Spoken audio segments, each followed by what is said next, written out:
Olá, sejam muito bem-vindos para mais um Clube do Livro. Hoje nós estaremos falando sobre o livro Por que Gritamos? Como fazer as pazes consigo, educar filhos emocionalmente saudáveis. Sejam muito bem-vindos a todos que conseguiram estar aqui. Eu sei que é um horário, às vezes, meio complicado e excepcional para muitas realidades, para muitas rotinas, mas é o que hoje a gente consegue encaixar para ter esse horário ao vivo, esse momento ao vivo. Porém, a aula fica salva e a gente consegue revisitar, assistir. Ai, não consegui pegar o início, mas o fim. Então, a gente está vai estar tanto no YouTube quanto no grupo do Clube do Livro. A aula gravada, os materiais, os slides, os roteiros, certo, meninas? Então, todo esse suporte a gente continua dando por lá. Quem conseguiu ler o livro aqui? Ou quem só revisitou ali? Jéssica, eu não li, mas eu acompanhei algumas falas lá no grupo, ou eu consegui ler, porque eu falo muito sobre isso, gente. Se você não consegue ler, não tem problema. Você pode participar do clube da mesma forma, porque aqui eu trago praticamente em formato de aula mesmo, para que a gente consiga trazer, extrair os aprendizados, né, do que o livro nos traz. E, gente, eu amei a leitura desse livro. A Ana falou que não leu, mas que acompanhou no grupo e que deu certo de estar aqui. Ai, eu tô bem feliz que você conseguiu estar aqui, viu? Isso faz muita diferença para que a gente consiga ir conversando aqui. Antes de começar com o resumo do livro, deixa eu só me apresentar. Vocês estão conseguindo ver os slides, né? Vocês só me falem aqui, tá? Se estão conseguindo ver os slides. Eu quero começar parabenizando vocês pela decisão de estar aqui. Porque eu sei que, como eu falei, não é um horário, muitas vezes, o horário ideal para as mães, mas é o que nós conseguimos no momento.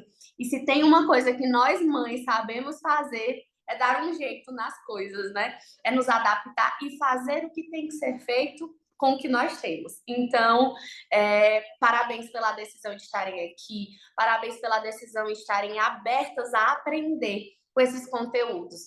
A ideia do Clube do Livro é exatamente essa, nos propor a estudar, a aprender juntos, a entender e dar ainda mais o nosso melhor de forma mais leve, né? E antes de trazer tudo isso, gente, eu queria falar um pouquinho sobre a minha trajetória. Quem não me conhece, ou quem já me conhece, mas não me conhece nessa nova configuração, ainda temos muito isso, né? Porque é uma nova realidade. Eu sou psicóloga clínica infanto-juvenil. Há um ano eu estou focando basicamente na infância. Estou há 3 anos trabalhando com a infância, mas especificamente com criança e adolescente exclusivo, eu estou há apenas um ano, porém, minha prática com a saúde mental já vem de 7 anos. Sou 7 anos, há 7 anos formada, sempre trabalhando nessa vertente. E a minha base vem da prevenção do suicídio. E o que isso significa? Que o meu olhar e a minha prática é sempre atenta e com foco na prevenção. O que quer dizer? É prevenir apenas o suicídio? Não. É prevenir antes que qualquer coisa aconteça. É estar atento aos pequenos sinais. Seja no olhar de que a gente precisa desenvolver o socioemocional naquela criança, do bebê, para que quando ele tenha ali sua idade de 3, 4 anos, as fases amenizem as intensidades também. Então, eu trabalho com esse foco.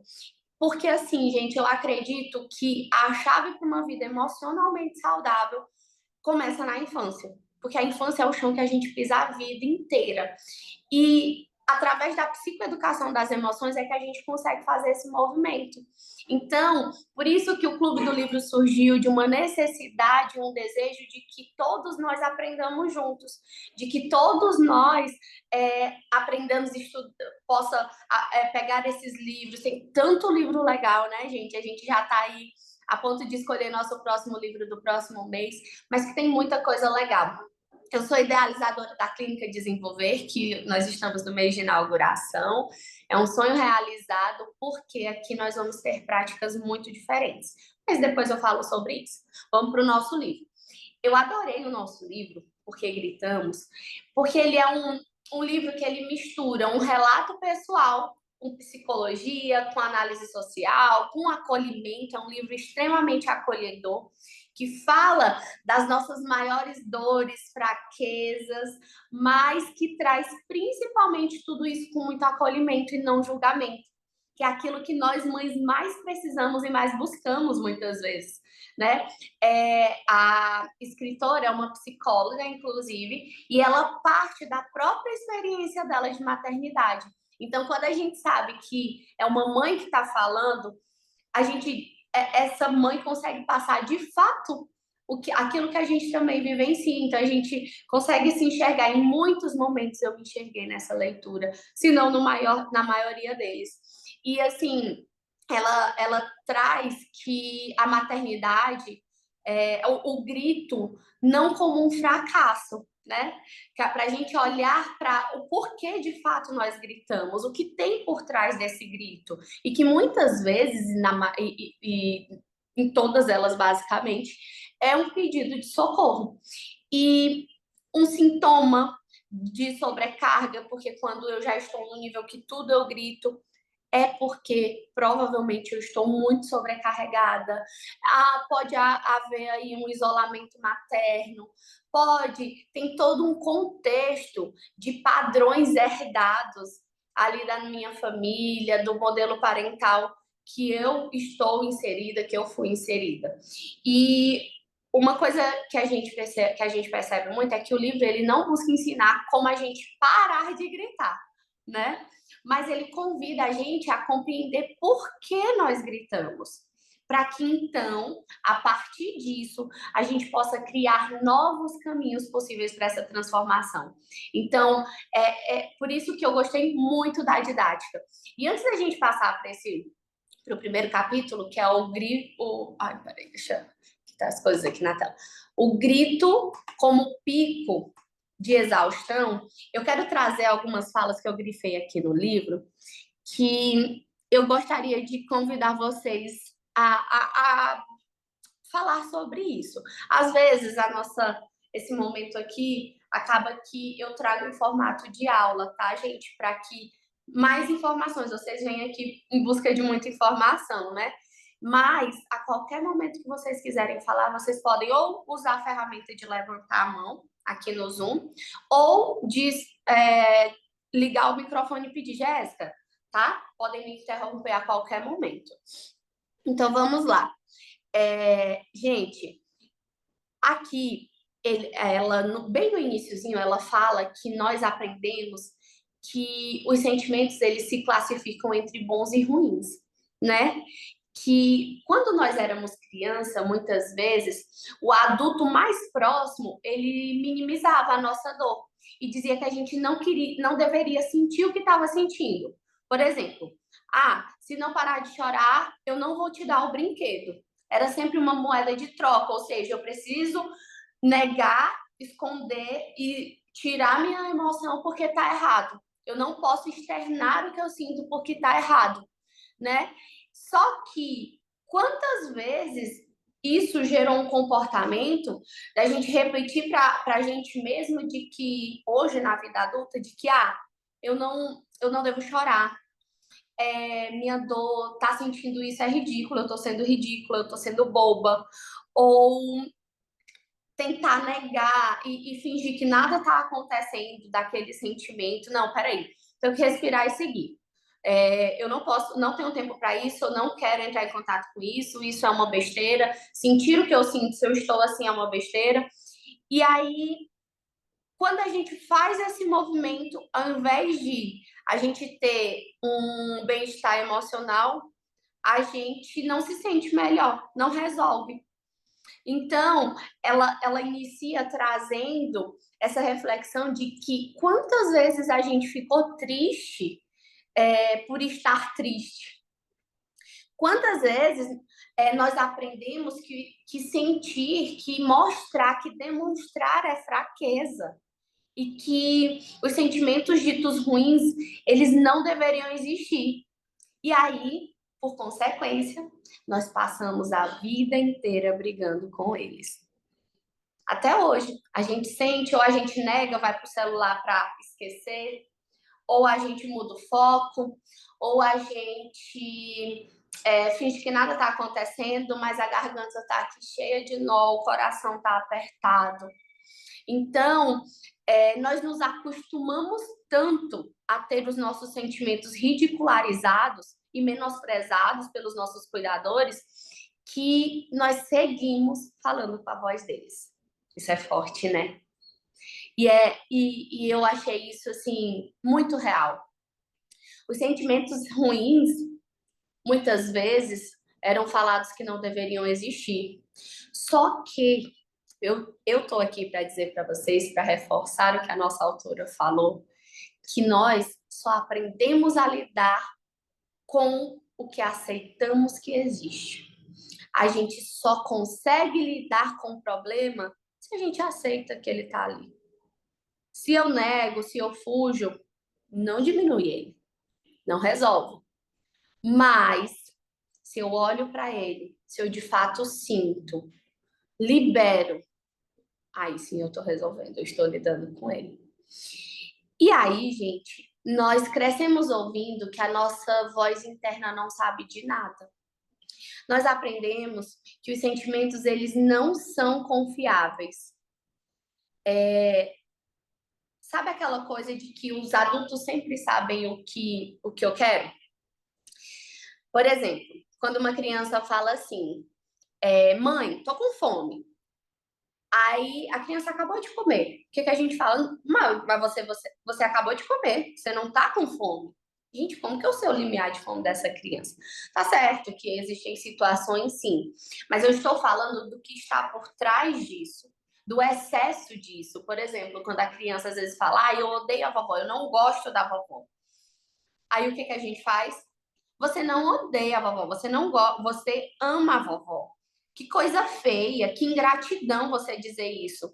Só que a criança, ela é pura, ela é real, ela é sincera, ela tá falando do que ela tá sentindo naquele momento.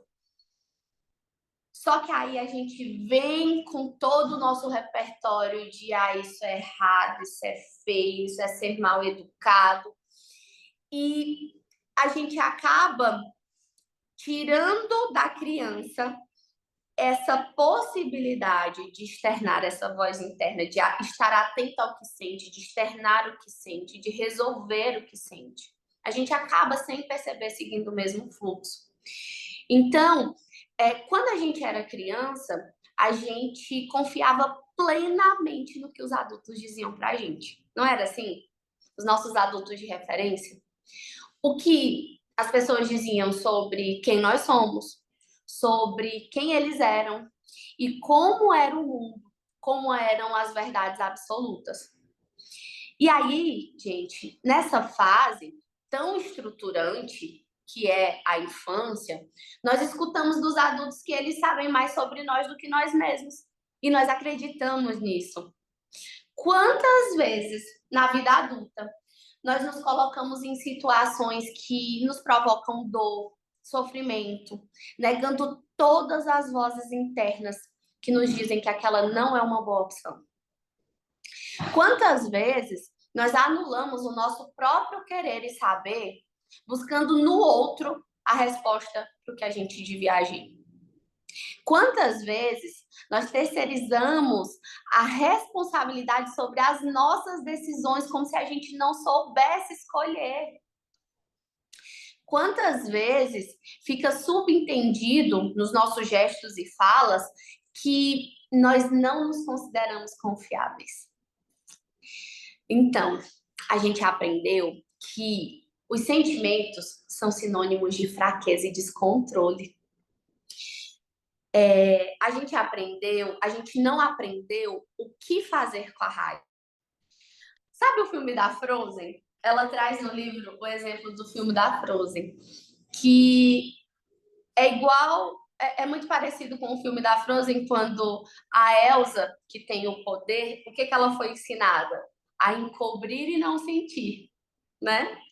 E que as pessoas não deveriam saber. E o que que a gente aprende a fazer com a raiva? Encobrir e não sentir. E com a tristeza? Encobrir e não sentir. E com o medo? Encobrir e não sentir. E com a frustração? Encobrir e não sentir. Nós aprendemos a encobrir os sentimentos porque pessoas fortes, ser forte é quem não sente. Foi isso que nós aprendemos, foi isso que nos foi ensinado. Ser forte é quem sustenta o sorriso no rosto, mesmo que o coração esteja despedaçado. Foi isso que nós aprendemos. Nós aprendemos que choro é sinal de fraqueza e que raiva é sinal de descontrole. E aí, eu gostaria de perguntar para vocês: qual é o preço da sua força? Quanto de você é atropelado e esquecida diariamente para que você se mantenha firme no papel de quem não sente? Esse questionamento, ele faz com que a gente pare e pense em como a nossa sociedade nos ensina a lidar com a dor. E aí fica o nosso questionamento enquanto mães. A gente sabe lidar com a dor, a gente está ensinando os nossos filhos a lidarem com a dor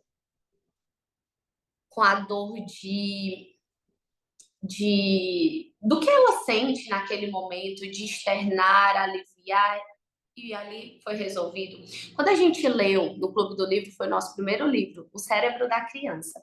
Para quem não leu, eu recomendo muito. É o início, é a base de tudo para que a gente entenda a criança e é uma leitura muito agradável, tá? Infelizmente, desse a gente não tem aula gravada, mas eu vou gravar uma aula sobre ele porque vale muito a pena.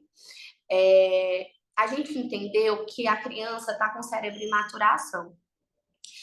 O lado direito do cérebro, falando de uma forma bem simples, como o livro traz a explicação de forma excelente, o lado direito do cérebro é responsável pelas emoções. E o lado esquerdo do cérebro é responsável por racionalizar. Então, o que que acontece muitas vezes? A gente acaba, a criança, quando acontece uma situação, ela sente, ela só sente. Por quê? Como o cérebro dela está em evolução e maturação, ela precisa de ajuda para que ele haja horizontalmente, sentindo e racionalizando. Então, ele precisa de ajuda para isso. Quando a criança, quando acontece alguma coisa, ela só sente, ela só usa o cérebro do lado direito. Com o passar dos anos, ela vai aprendendo a equilibrar esse uso, né? Mas a gente precisa muito ajudar essa criança a racionalizar. Se ela sente, eu preciso ensinar ela a dar nome para dar sentido ao que ela está sentindo. E aí, então, a gente começa a gerar sentido àquela situação, e aí é onde a gente tem mais colaboração, enfim. Mas a gente precisa ensinar essas crianças que a gente não precisa fugir do que a gente sente, né? Que a gente não precisa negar o que está sentindo. E que sentir e deixar ir é a resolução para muita coisa.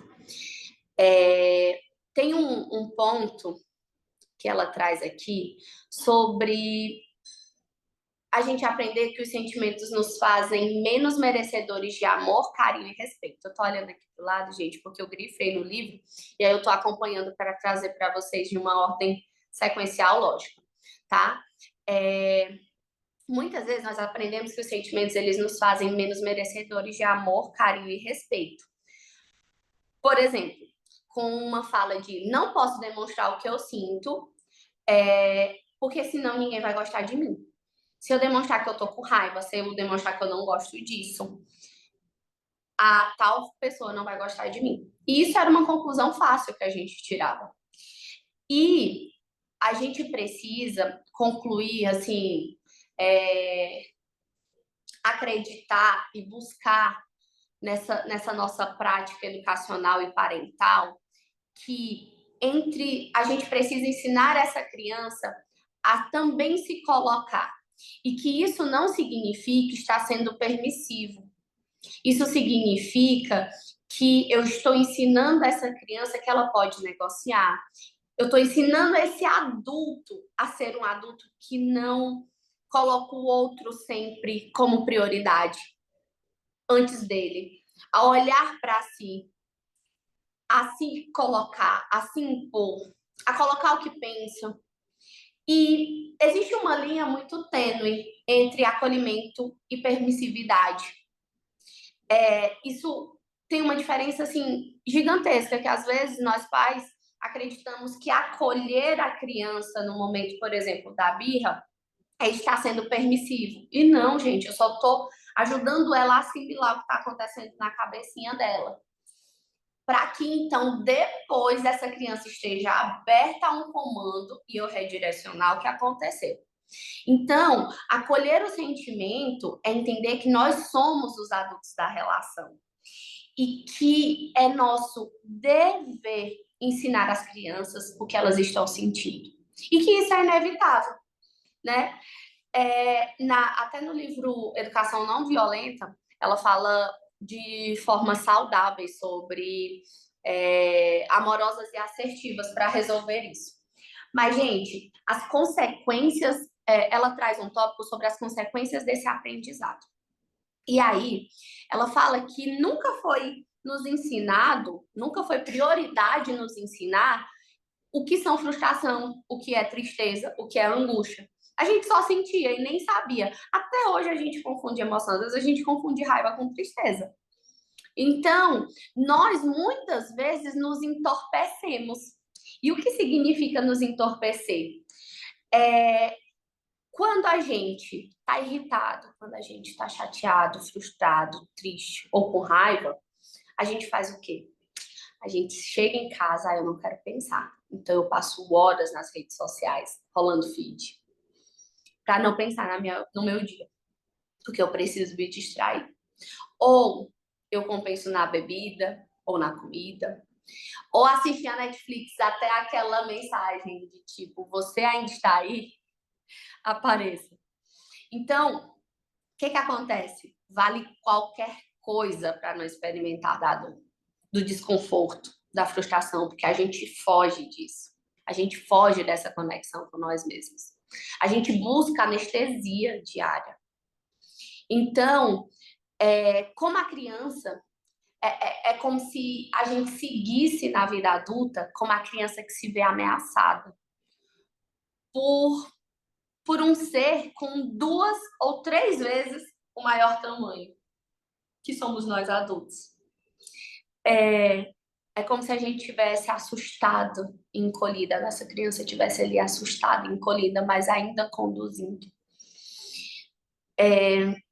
Então, diante de tudo isso, é chegada a hora de a gente assumir nosso tamanho e encarar os nossos sentimentos e não fugir deles, né? E muitas vezes nós brigamos e responsabilizamos o outro pelo que nós sentimos. E aí é onde entra a questão dos nossos filhos. O que muitas vezes acontece? A gente espera que os nossos filhos correspondam, vivam para nos agradar.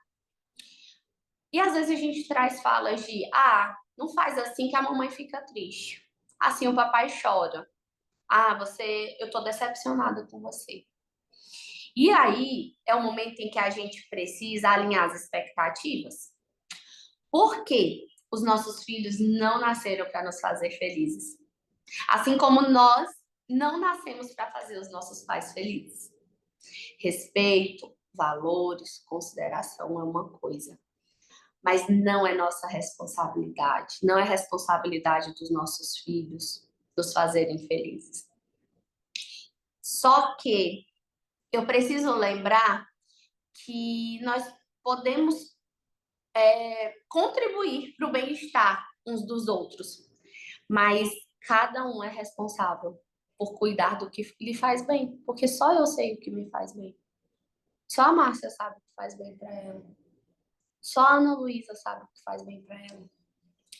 Quando a gente nos responsabiliza pelo que a gente sente, nós perdemos. Quando a gente não nos responsabiliza pelo que a gente sente, a gente perde uma oportunidade assim espetacular de aprender mais sobre o que acontece no nosso mundo interno. E aí, diante dessa consciência e dessa informação, de olhar para isso, de aceitar, de alinhar expectativas, a gente acaba comunicando ao outro como esse outro pode contribuir com a minha felicidade. Sabe aquela coisa, quando eu mudo, tudo muda? Porque eu comunico isso, seja direto ou indiretamente. E aí, as relações, elas estão aí para contribuir e não responsabilizar. E aí aonde muitas vezes a gente sofre, porque a gente fica buscando responsabilizar os outros. A gente não alinha as nossas expectativas e se frustra com aquilo que eu esperava do outro, que muitas vezes nem ele sabia que eu esperava aquilo dele. Então, quando eu coloco esse poder ao outro, é uma probabilidade muito alta de que a gente se frustre, se chateie, porque o outro não tem essa responsabilidade, inclusive os nossos filhos. Então, gente, a gente precisa passar a escutar o que a dor tem a nos ensinar. A frustração, a angústia, a tristeza, elas contam coisas muito importantes sobre nós. Olhar para cada sentimento nos faz entender o que está doendo. E quando a gente entende por que aquilo está doendo, a gente tem possibilidade de cuidar dessa dor. Muitas vezes, aquilo que mais me incomoda no meu filho não é da minha parentalidade com ele, é lá da minha infância. A gente viu isso no nosso livro anterior. A gente, inclusive, esse tem gravação, tá? Eu vou mandar de novo lá no grupo do clube. É muito mais sobre nós do que sobre o outro. E o educar é o tempo inteiro estar olhando para mim, porque é isso que conduz.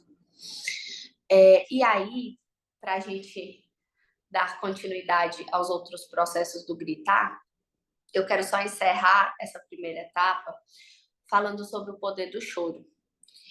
E como a gente já entendeu o quanto a gente está acostumado a fugir, ignorar, menosprezar essas angústias, esses sentimentos, talvez a gente pode estar possa reconhecer algumas falas na educação que muitas vezes a gente utiliza na educação dos nossos filhos. E que às vezes isso tem intensificado ainda mais sentimentos dolorosos em nós. Só que quando eu sinto esses sentimentos, essas dores, essas angústias, quando o coração aperta, respira, acolhe. Eu estou sentindo isso, por isso, por isso, por isso. Aceite que esses sentimentos eles fazem parte da vida. Chore se der vontade de chorar para aliviar, para tirar aqui do peito. Eu falo muito para as crianças que lidar com a tristeza, a gente faz uma caixinha, que é um coração, né? Quando a gente vai tirando os pesos dessa caixinha, essa caixinha fica leve. E é assim que é o nosso coração. Quando eu consigo fazer isso, é a gente se presentear com a liberdade de tratar-se bem. Então, chore. O choro lava a gente de dentro para fora. O choro acalma, o choro liberta. O choro regula, gente. Nós somos uma sociedade que vive, que sofre com a lágrima presa aqui. Mas nós precisamos finalmente entender o poder do choro. E aí, eu vou só trazer o último exemplo que ela traz do livro. Ela traz que acompanhava, por meio de uma consultoria, uma mulher muito simpática, de forma de fala fina. E aí, quando ela começou a consulta, naquele dia ela estava diferente, né? ela tinha recebido a notícia de que o filho tinha um transtorno mental. E aí ela falava daquilo, contando a história de uma forma bem agitada, ansiosa. E aí a terapeuta, depois de alguns minutos, perguntou se ela tinha chorado a dor, o susto, o medo e a frustração diante daquela notícia. E ela respondeu que sim, que vinha chorando muito ultimamente, desde a notícia. E aí a terapeuta perguntou qual que era o discurso interno dela enquanto chorava. Nós sempre temos um discurso interno quando a gente chora, que é aquela coisa, meu Deus, por que está acontecendo isso comigo? E aí a gente chora e tem um discurso interno com a gente, não tem? Vocês já passaram por isso? O que ela dizia para ela mesma enquanto as lágrimas rolavam? E aí ela dizia assim, a cliente falou assim, que ela pensava que ela precisava ser forte porque o filho dela precisava dela, que ela não deveria estar se sentindo assim, que ela deveria estar agradecendo por ele estar vivo. Percebem? Ela negando o sentimento, ela tentando ir na via contrária. E aí a terapeuta trouxe a frase para ela do seguinte, eu vou ler para vocês aqui como que ela falou. Então, minha querida, o choro não está cumprindo com a sua função. Você está se reprimindo, negando os seus sentimentos e calando a sua dor. Deixe o choro fluir, lavar a sua alma. Você pode sentir todo esse furacão emocional que está em você agora. Tá tudo bem. E aí, depois dessa permissão, depois de entender o sentido real do choro, a Lídia chorou, falou do medo, falou das angústias, das dúvidas, da expectativa que ela tinha criado para o filho. E ela, de fato, deixou com que os sentimentos aflorassem sem medo do julgamento, sem receio. E pela primeira vez desde que ela tinha recebido a notícia, ela se permitiu chorar até suspirar. E aí, gente, é muitas vezes isso que acontece com a gente. A gente aprendeu a engolir o choro. A gente que parava de chorar entre engasgos e soluços, porque a gente precisava, era dito pra gente, engole esse choro. Mas a gente queria era chorar. A gente não conhece o poder de parar de chorar com um suspiro de alívio. Mas aqui a gente está tendo essa oportunidade de aprender a olhar para isso. De buscar essa autocompaixão, né? E aqui no livro, ela traz o grito como um pico de exaustão. Ele traz, agora vocês estão acompanhando aí nos slides, que gritar não é sobre disciplina, é sobre desespero, sobre acúmulo de negligências, que o grito, ele não acontece de forma isolada, ele é o acúmulo de pequenas negligências de cuidado com a mãe. Às vezes, eu venho de uma cultura, de uma educação de muitos gritos. Então, foi uma construção. A minha mãe gritava muito comigo, um exemplo. Então, é aquele modelo de parentalidade que eu tenho também. A falta de escuta. Muitas mães, elas não querem gritar, mas grita porque ninguém escuta antes disso. Nem o parceiro, nem a rede de apoio, nem a sociedade. Isso a gente não está falando da criança. Há também uma ausência de espaço próprio. O grito, ele revela a falta de espaço emocional, de escuta e de tempo para si mesmo. Quer dizer que eu já estou ali no meu ápice, nos meus limites. Ontem, na palestra na Passo Moda, a gente falou muito sobre isso. Sobre quais são os meus limites. Eu preciso observar quais são os sinais. Se eu não estou dormindo bem, se eu durmo, mas parece que eu não dormi, eu acordo no outro dia com a cabeça a mil, parece que eu não dormi nada, com a sensação de que eu não dormi, porque a cabeça não para, tá errado. Sentir tristeza é normal, mas sentir tristeza todos os dias não é normal. Então, gente, o grito, ele está na sua intensidade, no pico de exaustão. E aí, a gente precisa lembrar que a mãe perfeita, ela não existe. A mãe perfeita, nós temos uma cultura de uma mãe ideal, né? Nós temos uma idealização da mãe perfeita, que é aquela mãe pacífica, presente, paciente o tempo inteiro. Essa mãe não existe. Essa mãe só existe naquela que ainda não é mãe, que tem esse discurso. Quando eu for mãe, eu vou ser pacífica, presente o tempo inteiro e paciente o tempo inteiro. Não existe. Há muita comparação e cobrança. Muitas vezes a gente não se dá espaço, não se dá direito de errar. A gente precisa olhar para a nossa maternidade de forma honesta, no sentido de que errar não é sinônimo de fracasso. Existe uma cultura dessa mãe ideal, perdão, errar não é sinônimo de fracasso, e isso, muitas vezes, a autora propõe no livro uma maternidade mais honesta, para que a gente possa olhar para nós com respeito. Poxa, hoje eu gritei por conta disso, eu estava muito irritada, não deveria, ou não deveria, amanhã eu vou buscar fazer melhor, vou tentar fazer de forma mais consciente, olhar para isso. E aí ela traz uma frase que eu achei o máximo. Ela traz uma frase assim: a culpa é a dor de não sermos quem imaginávamos ser. E, gente, isso resume muito a palavra culpa, né? Que é a dor de não sermos quem imaginávamos. Não foi eu que quis, não foi eu que coloquei essa régua de comparação tão gigantesca na minha vida. Não foi. Mas a gente imaginou ser. A expectativa tá aí. E aí é isso que muitas vezes causa.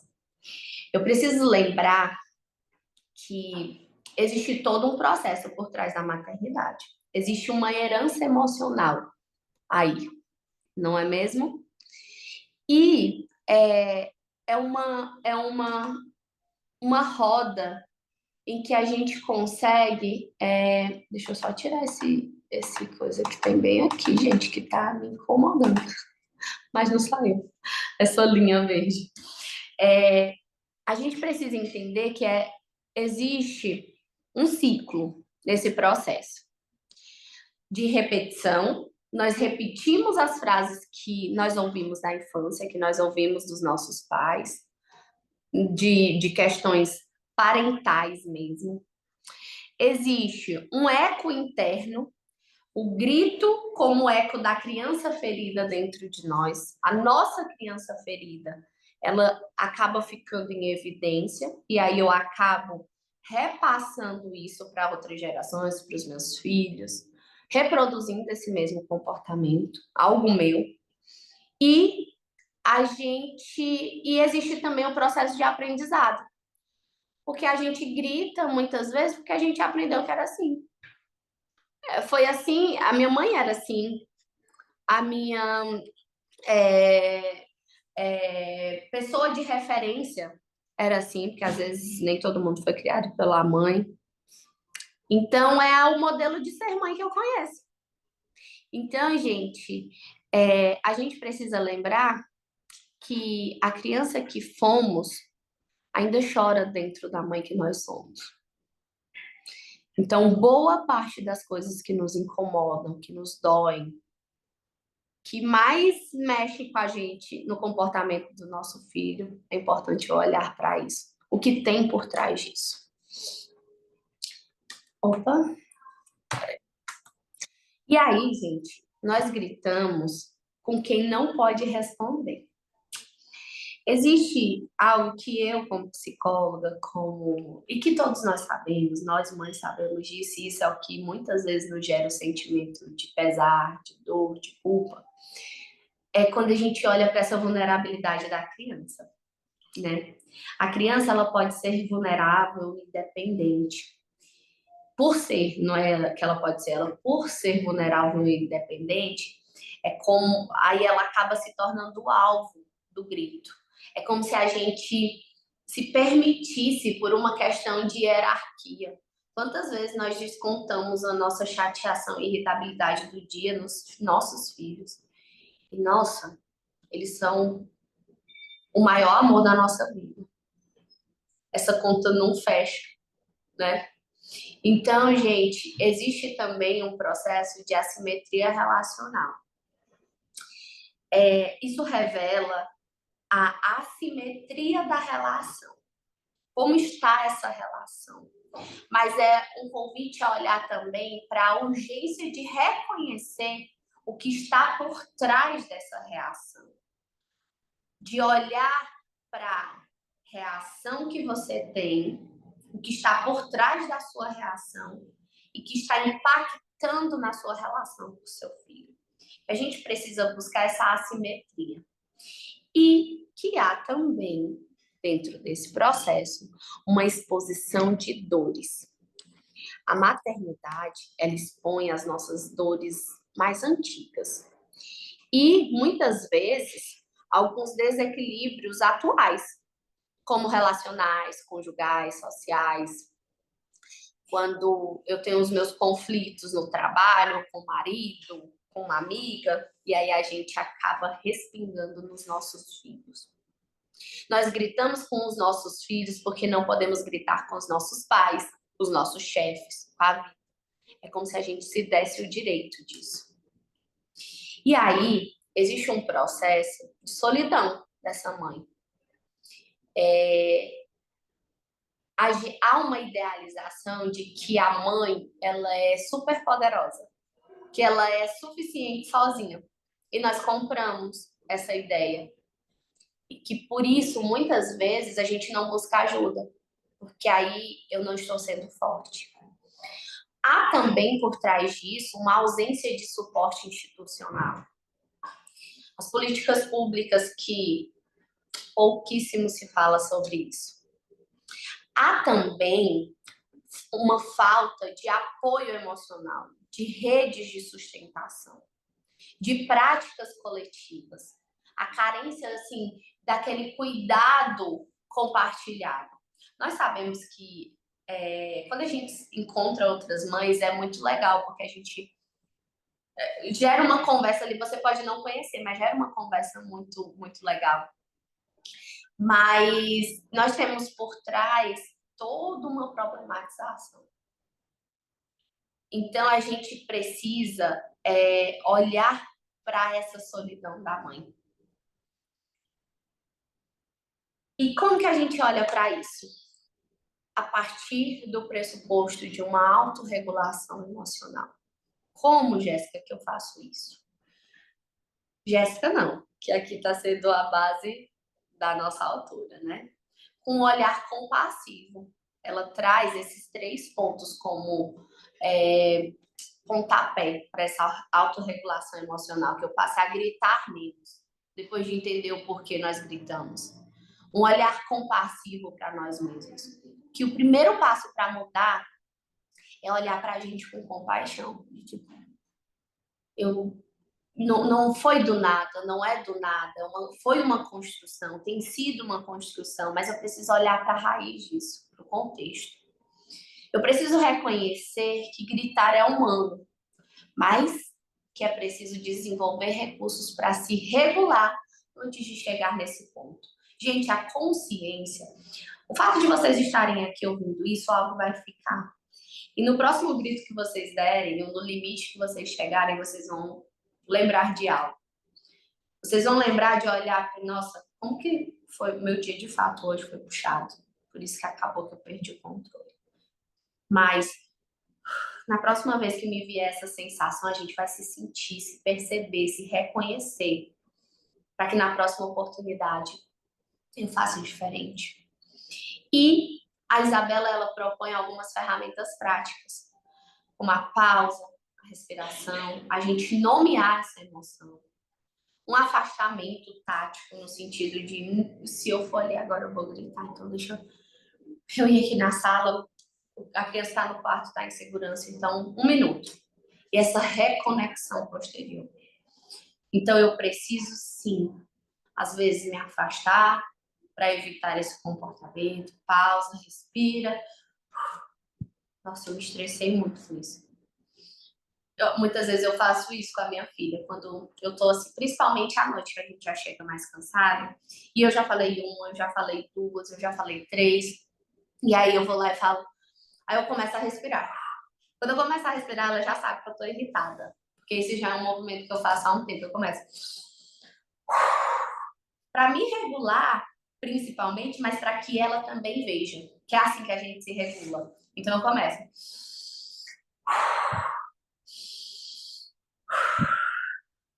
Aí ela já chega, ela para e fica olhando sempre. Sempre é assim. Ela para e fica olhando, mamãe, você tá irritado? Ou ela para o que tá fazendo e vê, não, a mamãe chegou no limite. E de fato, quando a gente faz esse movimento, a gente oxigena o cérebro, né? E aí eu consigo. Helena, por favor, minha filha, eu tô irritada. Eu não quero gritar. Eu preciso que você levante e vá pegar tal coisa. Porque a criança é muito assim. Quando você dá um comando para ela vai daqui para a sala, tem muita coisa no caminho e qualquer coisa pode tirar a atenção dessa criança. Então você precisa dar esse direcionamento claro. Levante, vá buscar o que eu preciso, o que eu lhe pedi há 10 minutos atrás. Eu já lhe pedi 3 vezes. Levante, vá lá, busca, traga para a mamãe e você volta para brincar. Então, só respirar, parar ou se afastar naquele momento diminui o comportamento.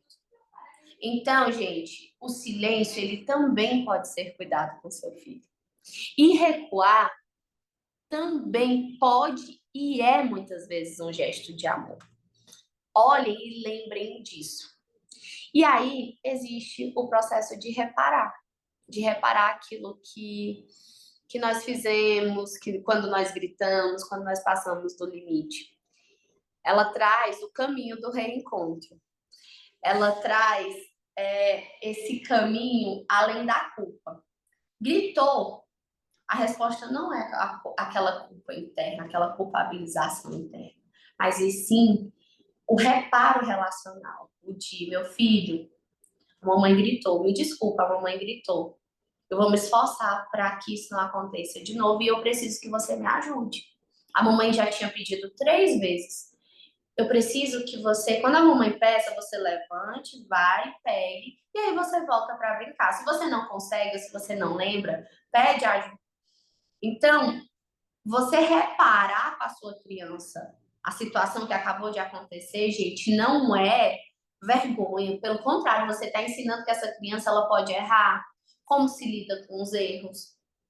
Então, esse pedido de desculpa, voltar e dizer, me desculpa, eu me desregulei. Ensina a criança muitas lições importantes.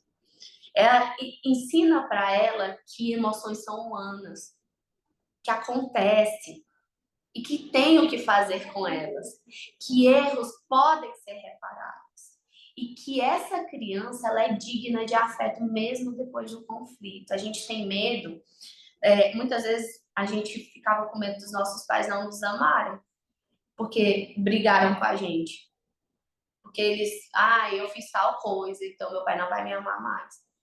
Então, essa criança ela entende que ela é digna de afeto mesmo depois do conflito, que foi uma situação e que não se resume a ela. Então, a segurança emocional da criança, ela nasce da coerência dos comportamentos e do reparo.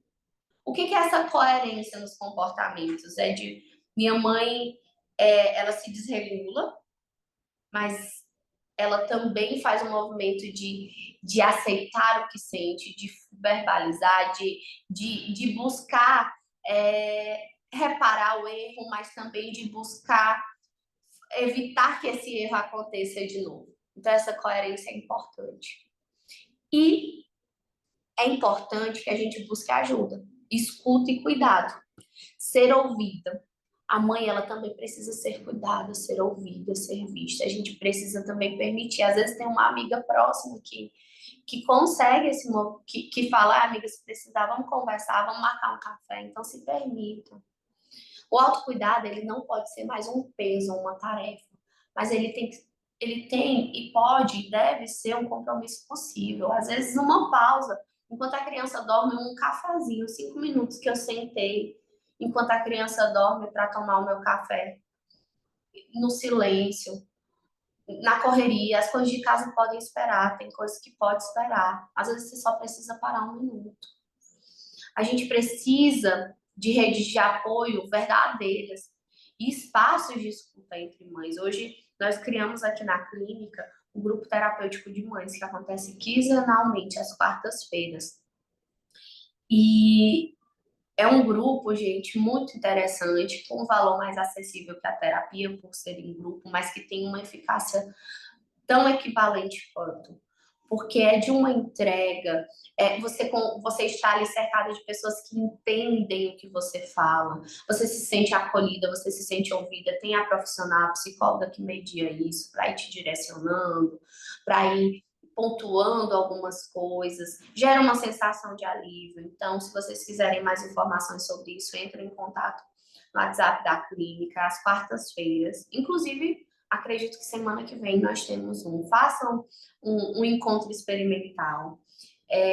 Porque uma mãe escutada, ela grita menos. Então, gente, para finalizar, eu trago para vocês um convite, eu não, a autora, um convite à coragem. O livro, ele termina como começou, com acolhimento e com coragem. E aí ela traz para a gente a oportunidade de um novo começo. Ela traz o olhar de que gritar não é o fim. Não precisa ser o fim. Ele pode ser o começo de uma busca muito mais consciente. E que quando uma mãe se olha com amor, ela quebra ciclos, ainda que não seja perfeita. Então vamos quebrar os nossos ciclos. E aí, ela traz essa frase de que nós não queremos mães perfeitas, nós queremos mães inteiras ou suficiente para se reconhecerem humanas. E assim a gente finaliza o nosso clube do livro. E se vocês querem que esse acompanhamento, se vocês querem, hoje eu desenvolvi a plataforma Desenvolver Mães, que é uma plataforma que busca esse suporte com aulas exclusivas, com suporte contínuo, com conteúdo especializado sobre desenvolvimento infantil, sobre essa parentalidade consciente. Nós temos o Clube do Livro, que é gratuito. Nós temos a plataforma que tem 3 planos diferentes que cabem, assim, no bolso e na realidade de diferentes mães, que é um plano de assinatura mensal, onde cada assinatura tem o potencial de te ajudar no diferentes fases e momentos que você esteja passando, seja no plano essencial, no plano avançado, no plano prêmio. Então, para não me alongar mais tanto, eu vou deixar disponível lá no grupo também sobre a plataforma de assinatura. É uma metodologia extremamente baseada em ciência e afeto, com resultados comprovados, tá? Nós somos uma comunidade de mães especialistas para essa troca de experiências, condução, de pegar na mão, de construção dessa parentalidade mais leve. Certo, gente? Muito obrigada por estarem aqui. Parabéns pela escolha de estarem aqui, porque eu gosto sempre de encerrar com essa frase de que é justo que muito custe o que muito vale. Porque, sim, ser mãe custa muito, mas também vale muito.